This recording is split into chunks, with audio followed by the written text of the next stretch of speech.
Hi, welcome to DrumWise Meets. Today I'm here with the drummer from Spin Doctors. This is DrumWise Meets Aaron Comis. Hi Aaron. Hey man, how are you?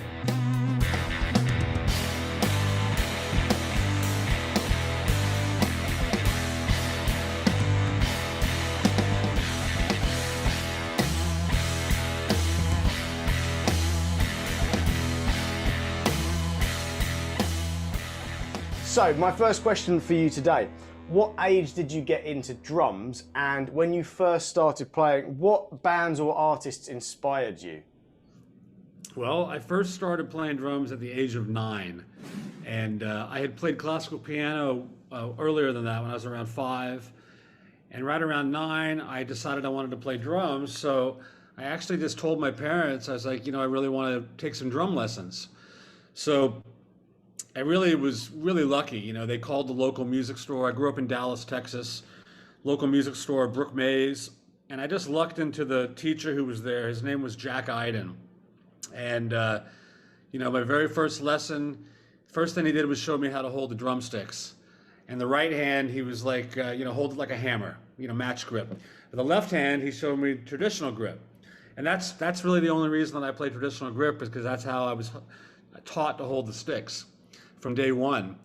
And then I remember he wrote on a little teeny piece of paper, he wrote down 4 rudiments. I think he wrote I think it was the flam, the rough, the 5-stroke roll, and maybe the single-stroke roll, something like that.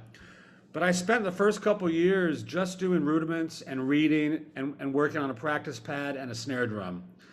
And of course I would go in there every week kicking and screaming, wanting to get a drum set. And he was really adamant about, he said, you might hate me now, but you'll love me later. And he would not allow me to get a drum set. So I'm really grateful to Jack for forcing me to just work on my reading and my rudiments and my hands before I moved on to a kit. I finally got a drum kit at around 11. So that was really incredible. And, but growing up, my first musical inspirations that I remember is one of the first records I ever remember hearing was Songs in the Key of Life by Stevie Wonder. My brother had the 8-track tape, and I just remember, really loving it. And, but from there, I was really into rock. I was a big Kiss fan. I loved Kiss, and I loved Zeppelin and The Who and Black Sabbath and all the classic hard rock stuff was sort of my first inspiration, And then as I got older, got into middle school, I discovered jazz. And I started to get in first more fusion, Return to Forever and, Mahavishnu Orchestra, so I Lenny White and Billy Cobham, and then, discovered Steve Gadd. And from there I moved on to Miles Davis and, learned about Tony Williams and John Coltrane and Elvin Jones. And, that was the early inspiration. And as I went on, there's just so many great people that I discovered going up, obviously Gadd and, Bernard Purdie was a massive influence. So, I've always had a very wide range of musical influences. I'm lucky that I really I always liked to listen to a lot of different styles of music when I was growing up. I was never just I'm a rocker, or I'm a jazzer, and I also enjoyed playing all types of music, and was lucky to have, we could talk about it more, but I had some really amazing private instructors growing up in Dallas that really set me on the right path early on. Oh, good stuff. Yeah, that's a very important thing, isn't it? And you mentioned there about getting your first drum set when you were 11, I think you said. Yeah. What was your first drum set? Man, I wish I still had it. I regret every day selling this thing. It was a tiger striped Apollo set. I don't even know if you ever heard of that. I don't even know how long they made them, but it was sort of a midline, low level drum kit. My dad found it in a newspaper. I remember we went to some guy's house and we bought it. It was a 4-piece Apollo tiger striped. It came with some pasty cymbals. I had a 20-inch ride, an 18 crash, and some 14 hi-hats. And that was my first kit. And then when I was in middle school, I got a Ludwig, a chrome Ludwig, with 4 toms. It was the deep drums, You know, it sounded great. And I unfortunately I sold the Apollo kit to a guy. I actually tried to reach him years later. It's like, hey man, you still got that kit? I want to buy it back from you. And he had already gotten rid of it, so I don't know where it is. It was a classic though, classic kit, man. And that's normally my next question. Do you still have it? But I will ask you, do you still have that Ludwig? Well, that's another unfortunate story. When I went to so then when I was 16, I bought I was really into Steve Gadd, and I bought the black Yamaha recording series kit that Gadd played. I still have that one, and I sold the Ludwig to a friend of mine in high school. But then I went to after high school. I did 1 year at Berkeley in Boston, and I actually bought the Ludwig kit back from this guy. So I went up to Boston. I brought my Ludwig kit, and I brought my Yamaha kit. And I left the Ludwig kit. There was this guitar player who didn't go to the school, this great guitar player who I used to jam with. And I left the kit in his basement thinking I was going to go back to Berkeley the next year, but I decided not to go back. And I lost touch with the guy, and that kit is, it might still be in this guy's basement. I don't know. But at least I still have the Yamaha. I still got the Yamaha recording series kit, which I still use a lot. It's great. Oh, cool. Yeah. Good stuff. And while we're talking about equipment, talk us through your current setup, for shows and for recording. Yeah. Well, I'm endorsed with Yamaha, and my main kit is actually the new Yamaha recording series, Recording Custom. They came out with a new line a couple years ago. And so that's my main kit. That's the kit that I use, sort of my go-to in the studio and live. But I have a lot of different drums. I mean, I have, a bunch of different Yamahas. I have all kinds of Gretsch kits, Brady's. I have, I got a couple Brady kits. I got about 15 Brady snare drums. I mean, so I have a very big arsenal of drums and cymbals, all different kinds. And I like to sort of mix it up. But my main go-to is the new Yamaha Recording Custom. Wow. 15 Brady's. I mean, I don't know about in the US, but over here, a Brady is like... I think I got all of them. No, I was really into Brady. I mean, I played Brady on all those early Spin Doctors records. Right. Like the Two Princes snare. It's a Brady Piccolo. So I played Brady a lot back then, and I just gathered a lot of their snare drums over the years, and they're incredible. They're just beautiful sounding drums. So it's nice to have all those. Yeah. Oh, cool. And actually, now might be a good time. You've just mentioned Two Princes there, so we can't go without mentioning that. I mean, obviously, you will have been asked about that so many times, but I'm really interested. It's a song that I have taught quite a lot over the years, and your playing on it is just like incredible. Thank you. And can you just talk us through how you came up with that intro, Phil, and also as the groove kicks in, there's a ton of ghost notes, and if I'm right in saying this, you kind of keep the same ghost note pattern going like throughout. Yeah. People always say, how did you come up with that intro? And I really don't know. It's not like I sat down and was like, oh, I'm going to do this. It just sort of happened organically. I mean, the Spin Doctors would play. We were one of these bands that just gigged all the time, like most bands in New York at the time. Everybody wanted to get a record deal, and bands would rehearse all the time and try to play like a showcase once a month. And we did the opposite. We played like 5 nights a week in New York City. So a lot of our material, we would get together every couple of months and write new songs or learn some new songs, and everything sort of developed just from gigging. So we played Two Princes for a while there was no intro.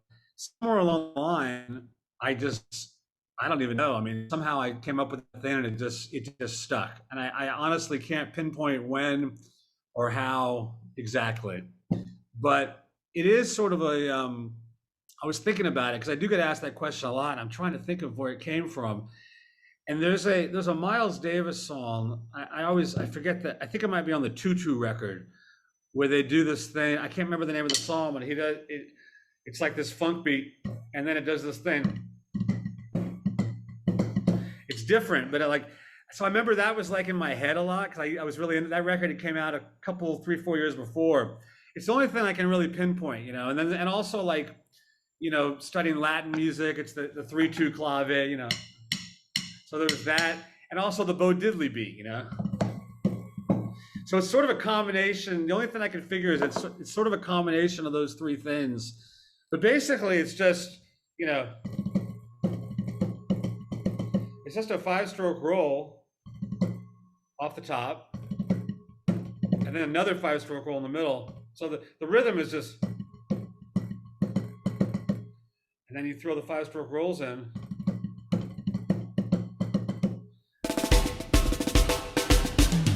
That's it. And then to answer your question about the beat, there's those ghost notes that, yeah, they pretty much remain, 1, 2, 3, 4. That's the pattern.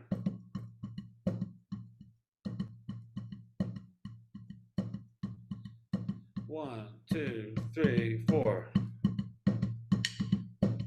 So it's just that thin, and then of course, cracking on the 2 and 4, and I do a pretty big, it's like the rim shot and snare, the beat in the middle and this part on the rim, so you get that crack.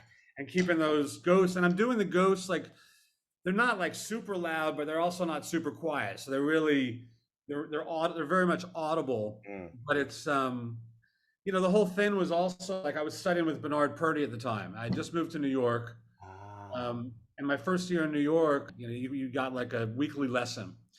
And being in New York, they were like, you could just pick anybody you want, So I, being a massive Purdy fan, I was like, well, Purdy lives here. I'm going to study with Bernard Purdy. And, it was like a dream come true, just sitting in a room with the guy, But, he's like the master of ghost strokes. So he had a big influence on my playing, and particularly like around the time when the Spin Doctors were forming, I was studying with Bernard, I was really analyzing and listening to him a lot. And, that whole thing really crept into my playing a lot. And so the ghost stroke thing became a big part of, my feel, sort of that, just that rolling undercurrent that style does, as opposed to just, when it's just straight, like that beat. I mean, it's cool. And you got to be careful because it's funny. I remember one of my teachers in Dallas, the year in between Boston, I went to Berkeley right out of high school, and I moved back to Dallas for a year, and then I moved to New York. So that year in between, I was studying with the same guy I studied with in high school, amazing teacher named Henry Oxtell. And he was the head drum teacher up at North Texas State University. And he's the guy that really helped me get my stuff together, like in high school, and then also that year in between Berkeley and New York. And he pointed out to me one time, he's like, you seem to like have a bad habit of dragging your left hand. So it was almost like the ghost stroke thing kind of came out. It was kind of came out of a bad habit. But then I honed it in and turned it into something good. But and realized, okay, it's great, be aware of it, use it, but then also don't always do it. Sometimes you just want that 2 and 4. So it's interesting how that sort of element developed in my style. I had wondered about the 3/2 clave with your foot, whether that was a conscious thing, but as you say, all those influences, it's just come out in what you've played on your foot. So I mean, most of my playing I tend to sort of rely on my gut. Even like when I'm working in the studio, I always sort of go with my first instinct, unless somebody has a specific idea or concept. But it's rare that I think like, okay, I'm going to do a 3/2 clave, or I'm going to play this sticking. I might a lot of times I'll work something out, and then I might figure out what it is later, and analyze it. But I usually come at it from a more organic way, How did you achieve that snare sound? I know we talked about the Brady Snare. Is it all the Brady Snare? That is it. Well, no, it's a lot of things. It was a Brady snare, a Jara Brady Piccolo snare. It was tuned tight. It had a ring. I had a ring around it, so it wasn't ringy. If you listen to it, there's a lot of air, and it cracks, but it's not like going ding. So it was dampened with one of those rings. Also, it was recorded at one of the best drum rooms in the world, which is the Power Station in New York City. And the A room at the Power Station is one of the best sounding rooms anywhere. It's just, it's just this big wood room, built perfectly. And you play the drums in there, it's just like a dream come true. So, it was the room, the way it was recorded. We recorded it. There was a lot. I mean, talking to the engineer later, I mean, there was a lot of compression. It was recorded to 2-inch tape, a lot of compression going to tape. So that enabled those ghost notes to sort of come out a little more because it was being compressed. And, so it was a combination of the drum, the room, the way the engineer, and then, the drummer, the way you hit the drums, I mean, I think the musician is very responsible for that sound, for getting the sound, but there's no question there were a lot of factors that made that really work. And then the guy Peter Denenberg, who mixed it, a different person who we did most of that record with, mixed the record that somebody else engineered. Somehow it was one of the. I mean, there's some luck. Like the stars just sort of aligned, I think, with that song, and that recording, and the sound of it. It was just sort of a thing that it just worked. But it's just all those things coming together, and it doesn't always work that way. So there's definitely, like, that's where I think there's some luck, and the stars align, and you have to have you got to get to that point. I mean, here we were finally in the studio making a record. We had a record deal, and then you got to do it right. Even with a song like Two Princesses, it's a great song, but it could have gone totally different. Like we used to play that song really fast. It was a lot faster, and we pulled the tempo back, and made the groove fatter and bigger, and all these little subtle things really made it work. And sometimes if you take one element out of that, it might not have ended up doing what it did. I mean, so there's a lot of there's just so many little things that happen to get, and I'm just thankful because I hear it, and it sounds great. I mean, it really sounds good, and there'd be nothing worse than having to hit a song that big and then not liking what you did on it. So I'm grateful that it sounds good when I hear it. I'm like, shoo. Oh man, I'm glad that sounds okay, So And while we're talking about Spin Doctor stuff, I think this is a good chance for me just to tell you. So I started playing drums when I was about 14, and a friend of mine, he got me into it because he had a drum kit at home, and at school he said, "I'll come to the music room and we'll have a go on this drum kit." And he had his Discman with him, his portable CD Discman, and he said, "Check out this track. It's by a band called Spin Doctors. It's called Refrigerator Car."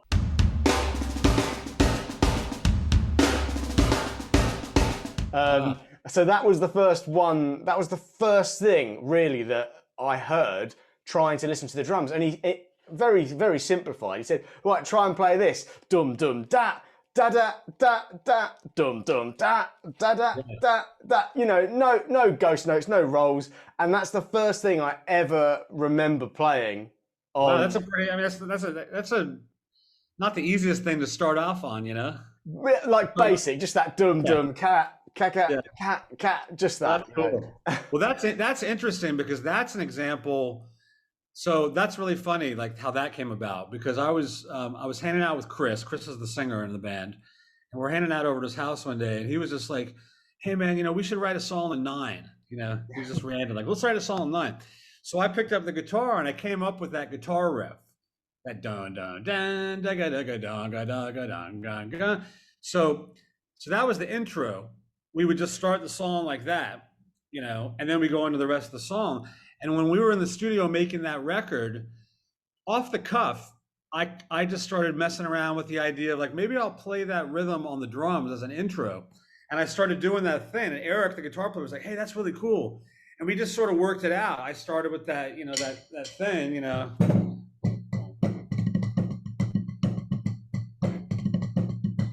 And then he came in with a da ga ga ga ga, and that's how that intro came out. It was a totally, like, that thing happened literally like 5 minutes before we recorded that song. We had never done that drum intro before until we recorded it for that record. So that's another like random, but that came from the guitar riff, Yeah. So it's interesting. Yeah, and it's just, for me, who knows, if I hadn't heard that and played that rhythm, I might not be sat here now, in my studio talking to you. So hey, that's all. I love hearing those kind of stories. Cool. Yeah, like 20, I don't know, 25 years ago, or something. Yeah, long time ago. ish, something like that. Anyway, back to my questions on here. So this one, a few people have found a tough one. You've already mentioned quite a lot of drummers that have inspired you, but if you had to pick just one, who would be your all-time favorite drummer? Man, that's really hard. I think if I absolutely had to pick one, I'd probably go with. I'm going to go with Tony Williams. Hmm. I mean, he's right. I'm a massive Tony Williams fan. That period where he played with Miles in the 60s, the classic quintet with Miles and Herbie Hancock and Ron Carter and Wayne Shorter. I'm just such a big fan of that music. And I just, his style, he just opened the door, kicked the door wide open for drummers. I mean, it's just such a sound. So I mean, I think if I had to at gunpoint, one that's very favorite, it'd probably be him. But it's so hard, because there's so many others that are right there. But I Absolutely. just really love listening to Tony Williams. Hmm. And I followed, when people have answered like that, I've followed it up with, that's why I think it's a hard question. I'd struggle, because we draw on so many influences, don't we, as we grow Yeah, in age and as a musician as well. So yeah, yeah, that's the whole thing. We take a little bit of everybody and channel it, and hopefully it comes out sounding like yourself. exactly. A little bit of refrigerator car. So another possibly difficult one here. What's been the highlight of your career so far? Man, that's tough. Um, I don't know, man. I mean, it's like obviously. I mean, I think of like for instance, playing on Saturday Night Live was a real highlight because I had, grown up as a kid watching that show. Like when I was real young, like in the 70s, the early like first, with like Dan Aykroyd and John Belushi and that whole thing. And they always had great bands. I remember seeing like the Stones on there, and everybody was on there. And then moving to New York, I think out of like all the things that, especially around that time when the things were really, really heavy for the band, that the SNL really just stands out as a.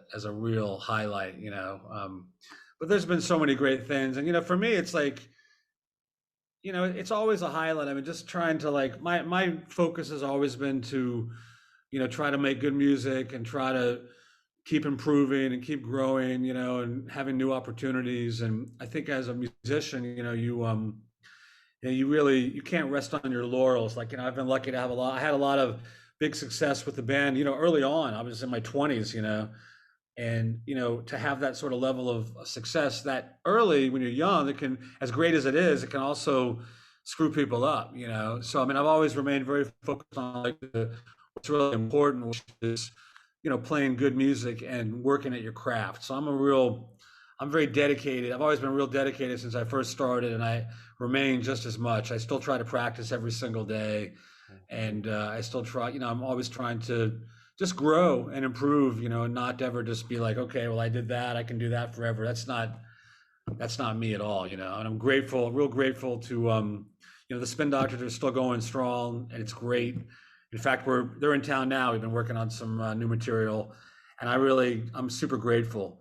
But it's like I've never been one of those guys. It's just sort of like, I did that, so I can just fuck around now. It's you gotta push forward. Now, from career highlights to maybe the other end of the scale a little bit, have you ever had anything go wrong on stage, whether it be brain fails or gear fails, that you can tell us about? Oh man, I remember one time years ago I was doing a gig in New York City at CBGB's. Actually, I'm wearing actually a CBGB shirt. Ah, I was playing with this band at CBGB's. This is way back, and I just remember I had to take a piss so bad, and I didn't. I always, always pro move, take a pee before you go on stage, because So I'll just never forget, man. I'm up there doing this gig, and at the beginning of the set, I'm like, oh shit, this is. And it just got so bad. Somehow I made it through. Actually, one time, funny story, the Spin Doctors were playing Red Rocks, big, beautiful venue, and one of the coolest venues in the world, actually. Big sold out show.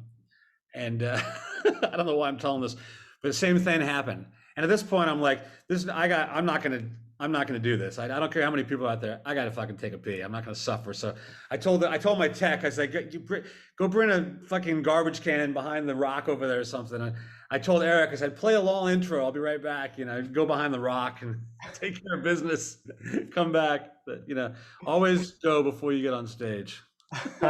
But for the most part, I haven't had too many problems. You know, I mean, you know, we all go through a bass drum breaks or a pedal breaks, but you know, I can't think of any real disasters.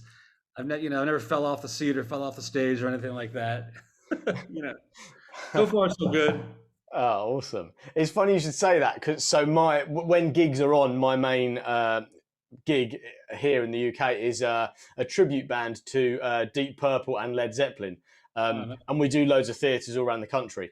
And the second half is Led Zeppelin, and yet I always go to the loo before every half. But then I have to play Moby Dick right at the end, and the show is like 2 hours 15 minutes long, so it's like it's long. But luckily, I get to have that intro Stairway to Heaven. I'm like, right, I'm off. Perfect. But there was one show where my in-ear monitors cut out backstage, and I came back on, and it was the wrong verse. Like I thought that it was the second verse, but it was the first. And I came back on and glak glum glum, and they're no.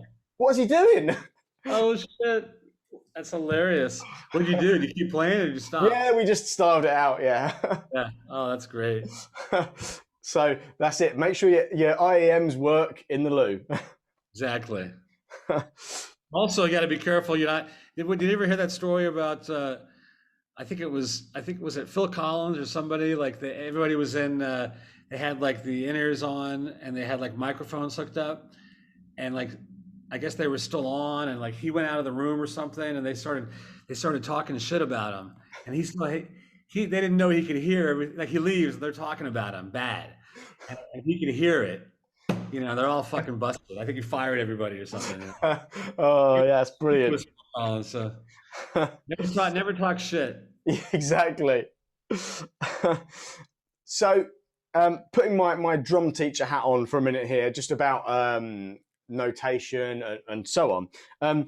When you first get a gig with a new artist, whether it's a live thing or a session, how do you go about learning the material? So, few examples, you know, do you just listen to the tracks on Spotify, or do you listen to them and transcribe them? Or has it ever happened where someone said, here you go, Aaron, here's like a whole folder with like pages and pages of drum music for you to read? Yeah. Well, I mean, it's always great when people show up with charts because your job, you know, it's like, okay, I mean, I know I'm a good reader. I've worked from the very beginning on reading. So whenever somebody shows up with any kind of a chart, I love it because it's, you know, half the job is done. But usually, like when you're doing a record, a lot of times, like let's say the artist sends you some demos, you know, even if it's just them on an acoustic guitar and singing, or maybe it's a recording they did before. I have my own process where I can just write a chart kind of in real time, real quick. You know, I'll just, you know, it's not the most professional looking thing, but we all have our methods and it works for me. And basically what I usually do is it'll be like intro, 4 measures, verse, 8 measures, you know, what pre-chorus, chorus, and I'll just sort of write it on. And if there's any, like, if there's a rhythm I want to write out, I'll write it out. If there's some hits, I'll write them out. But it's basically just sort of a map of the song. And that works really well for me. And it enables me to, you know, to just be able to, you know, get first takes or learn the songs real quick. As opposed to trying to just memorize 10 songs. I mean, you know, so that's usually my process for in the studio. And even if we're learning a song in the studio, I'll usually just sort of make some notes so I can have something to refer to, just so you don't, because you know, just so you don't mess up. You know, it's like if you have something there, a roadmap, you know, it's just a more pro way to go. So that's usually my method. And even if I'm learning a new gig with somebody that I haven't played for, I'll do that even when I'm learning just to write it out. Even if I'm not going to use the charts on the gig, I find that just writing it out while I'm listening to it, somehow it helps me visualize it, and it makes it's easier for me to memorize music that way. So that's usually what I do. And then there's times where, you know, if you're just working it out, where you just learn it on the spot and you don't need that. But I would say 9 times out of 10, I will do that. That's my process. Good stuff. So I now have a couple of curveball questions for you. Um, First one of those is, and I think I know the answer to this from seeing things on Instagram and Facebook as well. One of the answers. So the first one of those questions is, what are your hobbies away from drums? Hmm. Cooking. Yeah. Did I get it right? Yep. Yeah. Yeah, I'm a foodie, so I love cooking. So I'm pretty into that. You know, I would say that's my main hobby. That burger the other day. Oh, Oh, that that was a good one. Yeah, I did. I that was pretty proud of myself. that looked And really honestly, good. listen, during this pandemic, I mean, now things are pretty much feeling back to normal in New York City now, which is amazing. Mm. It's like the light just went on overnight in the last like month. It's great.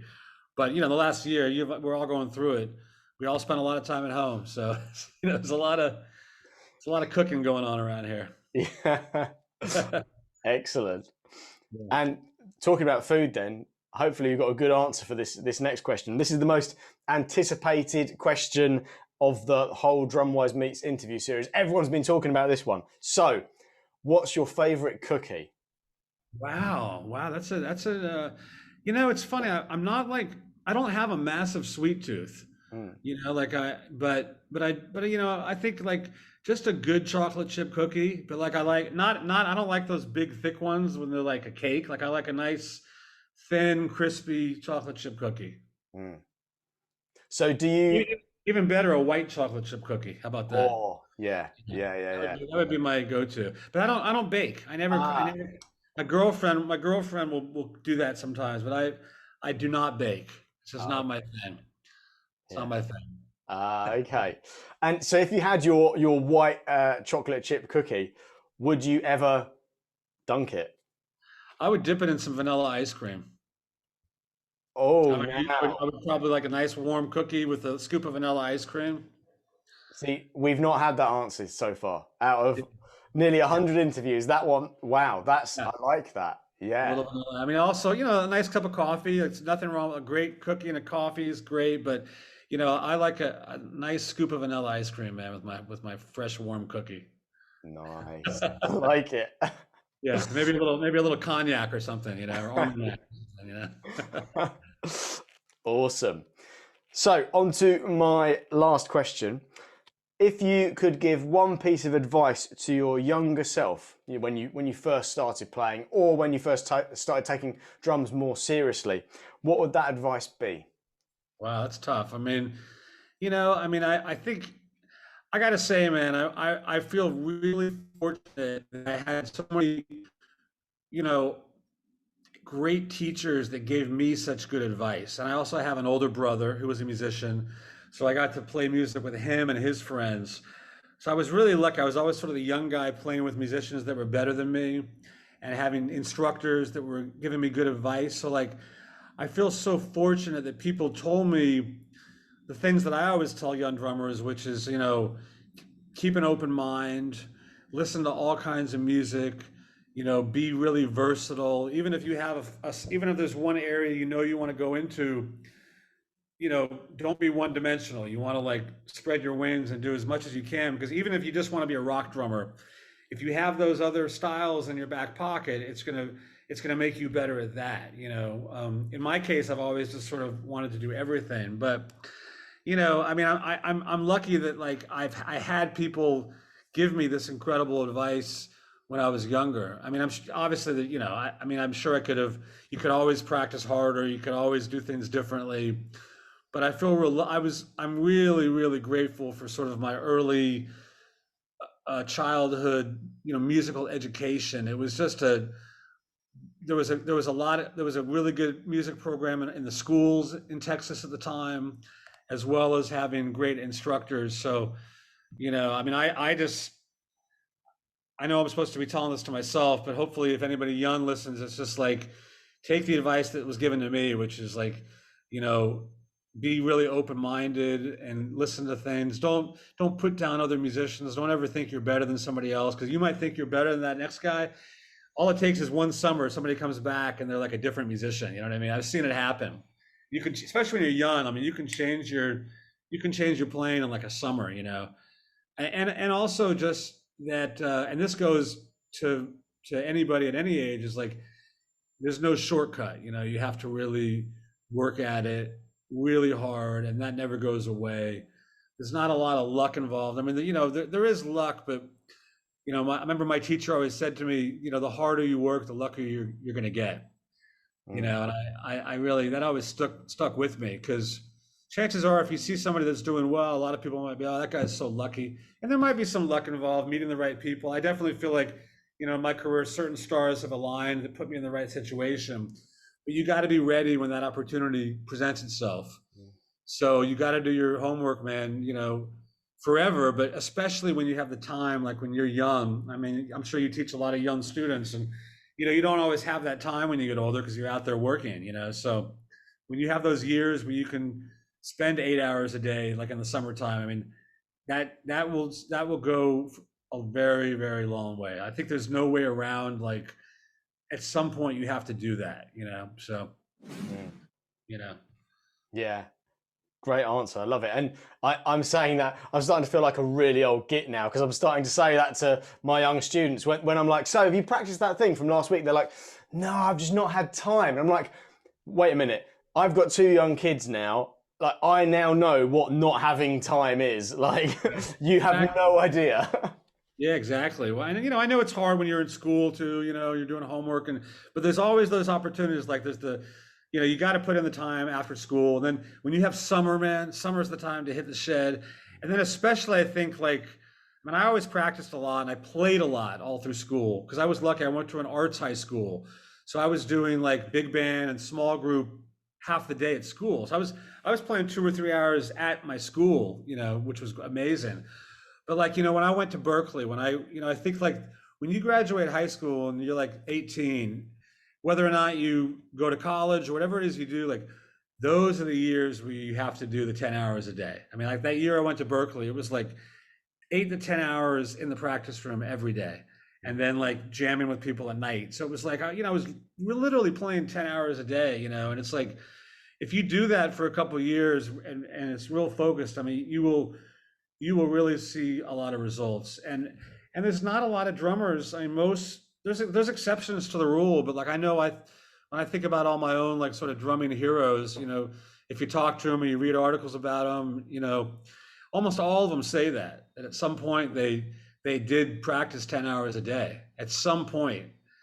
And it's, you know, I sometimes scare people. I don't teach a lot, but I will do, like, people will call me, hey, I'm in town, can I do a lesson? And I've scared some people away because I tell them, like, this is your chance right now to practice all day, because you know you're living at home. Your parents are. He was going to school for music. He's like, you know, your parents are supporting you. They're into this. You got all this time. Like, you're never gonna get this time back. You know what I mean? And, you know, he never came back again. I think I spooked him. But it's like, you know, it's true. Like, you really gotta. There's kind of no way around it. You know. Mm. At least I believe that. You know, if you want to get to a certain level. So, Aaron, thank you so much for spending your time with us here at DrumWise today. It's been a real pleasure talking to you.